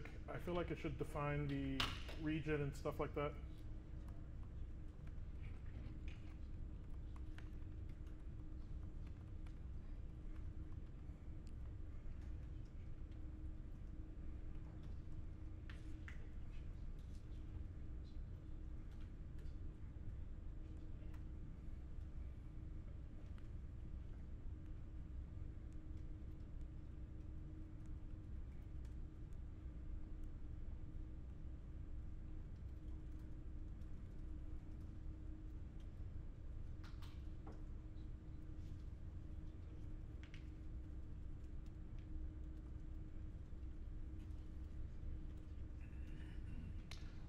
One thing that folks should know about about Lambda is that you don't always get a fresh invocation of the function when you run it. So there's this idea that you run a function, it runs, and then it tears itself down and it goes away, and then you're back to a brand new function the next time you run it.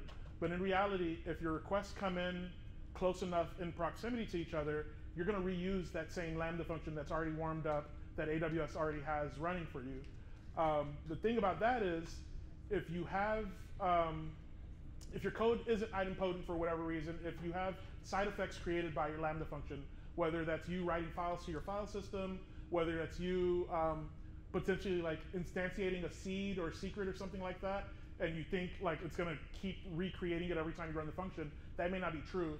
So some people ran into like issues with like entropy, where they have like a seed that initializes at the very beginning of their code run, and then they expect it to get a brand new invocation of their code every single time that Lambda function runs. But in reality, they've been reusing that same exact seed over and over again, which reduces kind of the entropy that they had.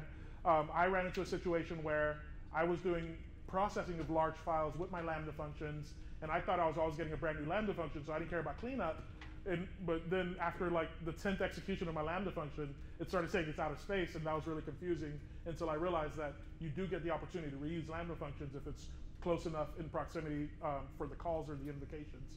So you have to make sure that you're still doing up your cleanup logic, you're still tearing things down that need to be torn down. In Go, we had to do things with like, if you're doing like a seed for your random, you need to do that at a different layer in the code to make sure that you're not always ending up with the same exact seed for every single invocation and things like that. So just be mindful of that. Most of the time, not most of the time, it all depends on how often your Lambda function is getting called. If it's getting called in quick succession, then you're probably getting the same function back. If you're getting called in a massively parallel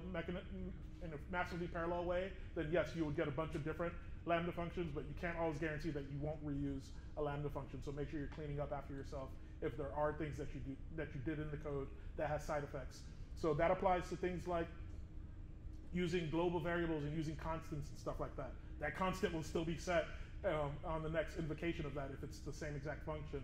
So make sure you're encapsulating your code within methods, within scopes that can be garbage collected properly and stuff like that, instead of like relying on like global variables and things like that. And a lot of people, for some reason, never think about environment variables as being global variables, but they are mutable, they are changeable. So if for some reason you find yourself like changing an environment variable, you just change it for every future run of that function. So just be mindful of those things.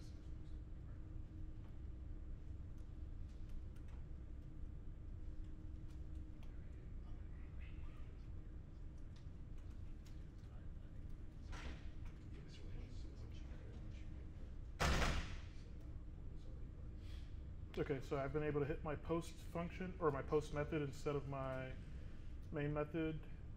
So I get back a body now because we sent that in. So I sent in some JSON, which had a URL and a body. We got back, or basically I spit out the body as the URL and when I sent it. So that's the field that I need to act on to do the shortening.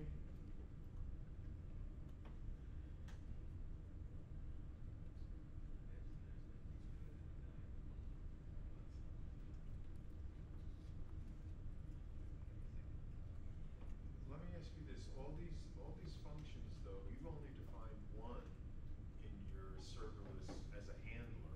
All these you're just calling within your; those are just internal to your Python. Yeah, so there's a few ways to do it, right? So you could have like different entry points, or you could have like what I like to just call like my routing function, right? It's like these things could come in, and I decide from this handler like how to dispatch that out into the code. Whenever I write Lambda functions in Golang, I do the same thing. I have one common entry points, and then I treat it like you would treat any API application you're writing. You set your routes, or you define your like dispatch points, and then you go from there. So if it's you read the event data and you see that it came in for a certain path, you route it to the handler for that path. Right. Or if you see it came in as a post for that path, you treat it differently. But now you have all this extra code. You've got this isn't just handler code here. This is all your Python stuff that you put in there. Yeah, and in true Pythonic way, of course, you would split it out into like the correct files, and you would Each you would handler would have its own yeah, I would have a much better folder structure and stuff like that. Right now, it's just a single file application. But right now, you only have really hello and another entry point. Yeah, and hello should really be named like dispatcher or something at this point, and then you basically have a case statement or whatever other mechanism you want to use to like route it out. You can also use a proper like handler in that kind of place. There are probably much better Pythonic ways to do that sort of thing, but a very naive approach would just be, have a case statement or have some kind of mechanism to look up which handler takes care of which type of route. So if it's a post request, you're just gonna now yeah, I'm gonna dispatch it to my post, but in reality, I should just be looking at the route. Like I should have defined a like / shorten, and anything that comes in / shorten should go there. Yeah. And then / shorten would be the same thing as you're calling. Yeah. Create UL. Yeah. Short URL. Yeah, pretty much the same thing. Gotcha. Yeah. Yes. So if I ran into like internal server error, how do I let it go? Okay, you ran into internal server error when you're trying to deploy or when you're trying to run your code. So I deployed successfully. Okay. And I was trying to like find endpoints. Mm-hmm. Okay, so go to the AWS console, go to the Lambda area, and you should have an output. You should see like the CloudWatch logs, or you should see like what your code ran into.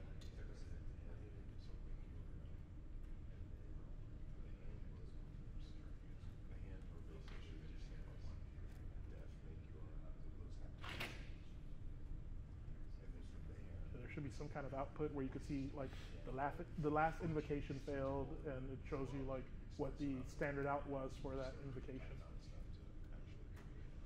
Yeah. Does anything jump out at you as being the culprit?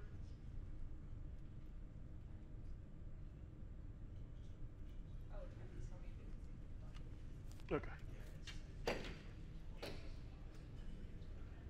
So usually when you're in a proper environment, like a work environment, you would have all of your logs streaming to a common source like Sumo Logic or whatever, Splunk or wherever you send your logs. So you'd be able to debug your Lambda, or you'd look at your Lambda logs just like you'd look at any other application log. Could you do that? Could you show us how you would do that? Yeah, so she just ran into an issue, and she was looking at the logs, but I'll pull up the logs for my Lambda function. So there's a tab that says monitor, and then you go to monitor, and then you have logs. So then you see each invocation of it, and it shows you the invocation like time, the time elapsed for each invocation. So for this one, it was about 8 ms, and it shows basically standard out for that function, right? I don't necessarily have any errors. This was a successful run, so we're not like overly logging, but if I had any kind of things going standard out, they would have showed up in this log right here. If I ran into an actual error condition, it would have also showed up in the logs. But what about the standard Python logging package?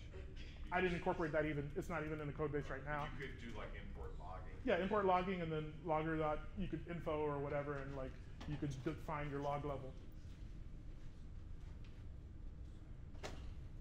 You're going to want to populate the test configuration. That's a very good question. You're going to want to populate the test configuration with a API gateway style body, which is what we're getting, right? API gateway is what's delivering that body that we're getting to the Lambda function. Okay, so instead of the hello world, yeah. API, it says API gateway AWS proxy or gateway authorizer?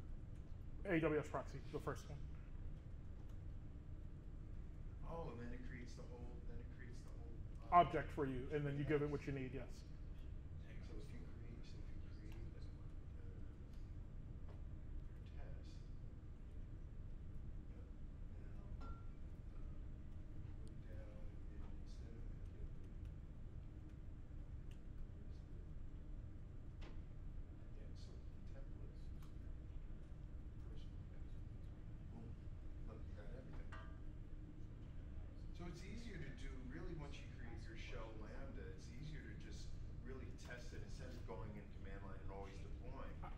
I agree. But if you make changes, Well, you're then gonna have to you gotta redeploy. copy it back. You Yeah, gotta copy yeah. it back. That's true. You could just make But your changes there if I you'd like wanna to. log stuff Yeah, to that's a see good if that's a good something's point. failing.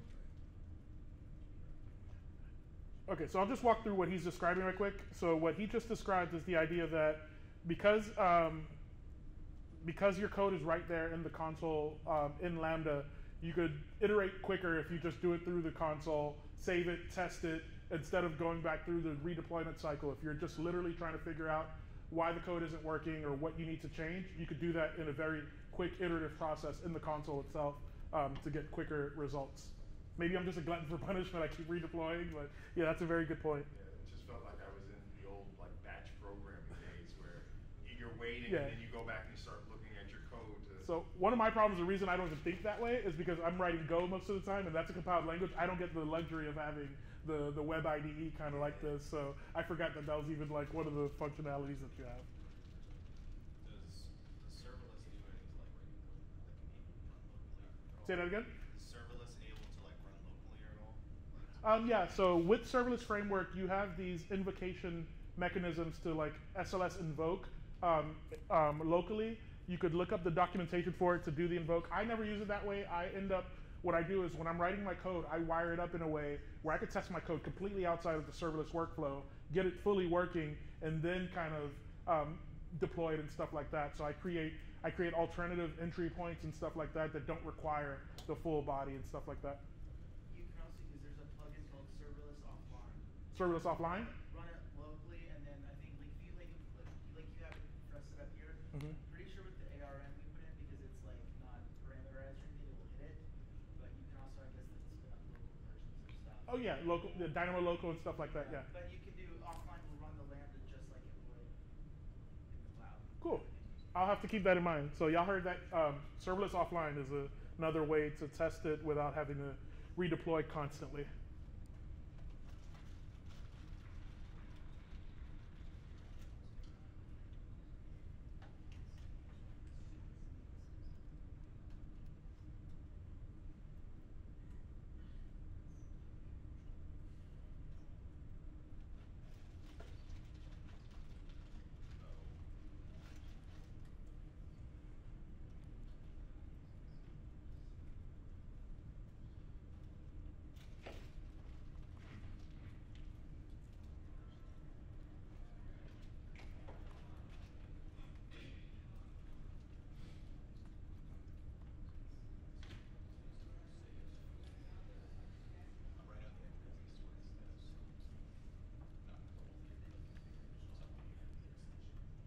I think we're gonna go till like 1:30 and that's it. Yeah, I think some of the other people are ending at 1. We're just trying to at least get a semi-working version, and then we'll head out. I know these folks are probably hungry. It's past lunchtime. Yeah, cool. No worries. All right, thank you. We don't eat until the job is done. I don't know about that. So we're still across. Get back to work.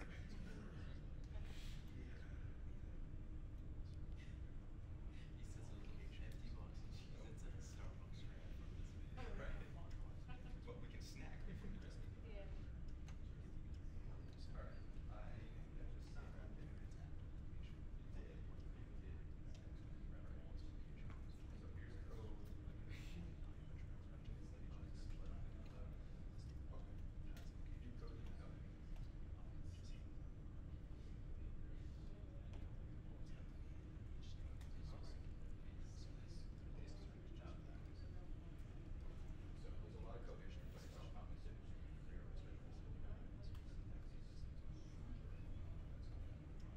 Hey, using the method that he described by using the console, you might be able to more clearly see your error. Like I was getting an error there, and I was basically accessing my dictionary the wrong way, and that's what was causing my error.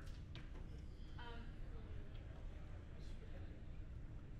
so I got an error saying the requested resource not found. The requested resource not found, meaning the DynamoDB table? Yes. Did you change the account ID? Account. So when you had that ARN in the file, it had my account ID in it. You were supposed to change that account ID to be your account ID so it could reference the right account. Did you change that? I don't think I did. Okay, that's probably why you're getting that error message.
Okay, apparently the issue with my code is that when I'm trying to talk to DynamoDB and insert that record, I'm trying to insert that UUID, but it doesn't like it for a string column. So maybe I need to wrap it in quotation marks or something. Where's your code? Right here. So I'm doing the put item, and then I do table name and item. I give it, actually that should be fine. Where's your UUID? Oh, it's right here. It's just a UUID for creation. Oh, so yeah, if you just wrap it in a string, just Yeah. str. Yeah, let me try this right quick. Just str. Str. Oh, like that? Like open, like that? And then on the other side. Yeah. Okay. I was gonna do the format thing. No, yeah, but you nothing to format really. You can also just throw your whole code block in ChatGPT and tell you. Oh, changes not deployed. Okay. Apparently, you still have to do a deploy even if you modify it in the console. Okay. It's much faster, I think. Okay. Yeah, see, it's much faster. It worked. Okay, my code is technically working. That was just a interesting, silly issue. Okay, thank you for that. So I'm just casting it to a string basically. str. That was what was broken with it, and that should be it. So I'm going to properly redeploy now. Yeah. So if you look at short if there's a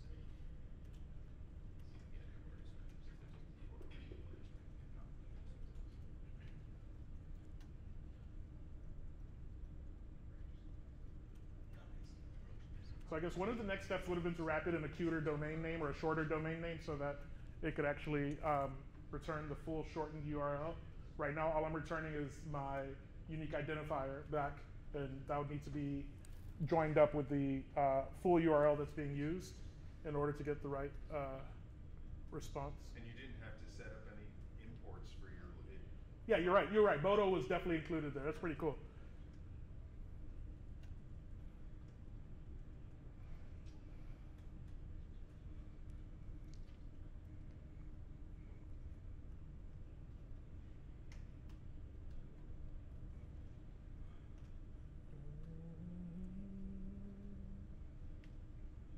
All right, my deployment is done, so my code should work on its own, but we'll see how I've managed to mess up this time. It's a post. Oh, okay, it worked. My shortened URL is just putting out the unique identifier, so all I need to do now is have knowledge of my own domain name and then append that shortened, or append the unique identifier to the end of it and go from there. So that means also that my insert is working into DynamoDB. Let's go check the Dynamo table to see how that's looking.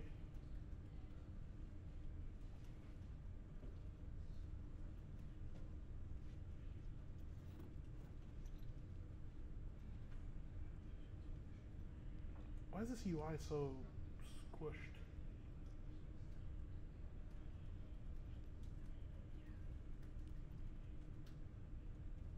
All right, there's my, that's some of my data in my DynamoDB table. Of course, we'd want to implement things like deduping and unique constraints for the link, because I guess if you have a violation of the unique constraint, you'll just return the item that matched that, that URL that's already there.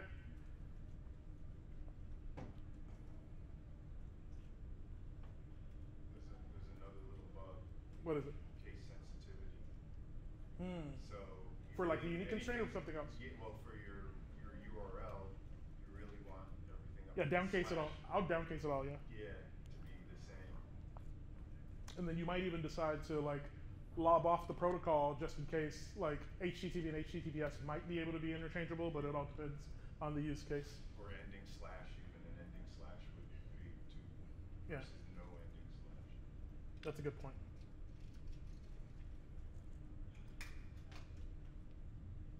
So Dynamo is super powerful as a database.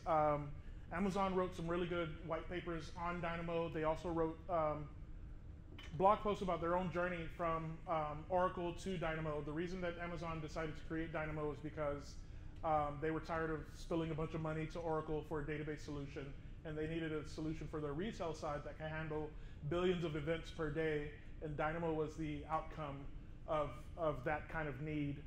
So they managed to completely migrate off of Oracle databases into Dynamo, and even till today, the Amazon retail store, the front end of Amazon, where we love to shop, is the carts and things like that are powered by DynamoDB. So we're talking about like billions and billions of records in a table, super fast to look up.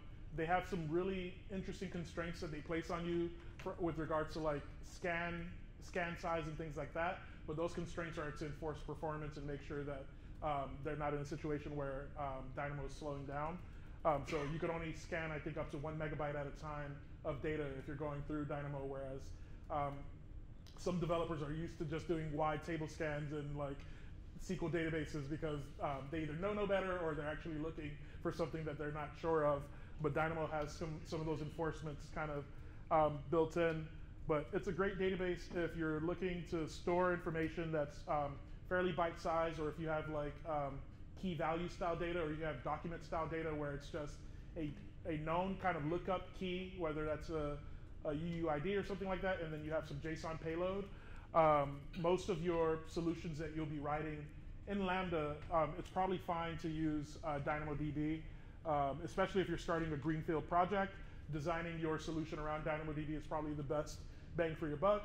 DynamoDB has what's called global tables, which means that if you set that up across different AWS regions, you get that same exact data copied between the regions, so you get automatic disaster recovery built into a solution like that. It's just a really awesome database. A lot of people shy away from it because it's not a relational database. You don't get to do, select from X, and people don't like those dynamics. But because of how simple the SDK is and stuff like that, instead of having to do an insert, you just do add item and stuff like that. I think once people get used to it, it's really good.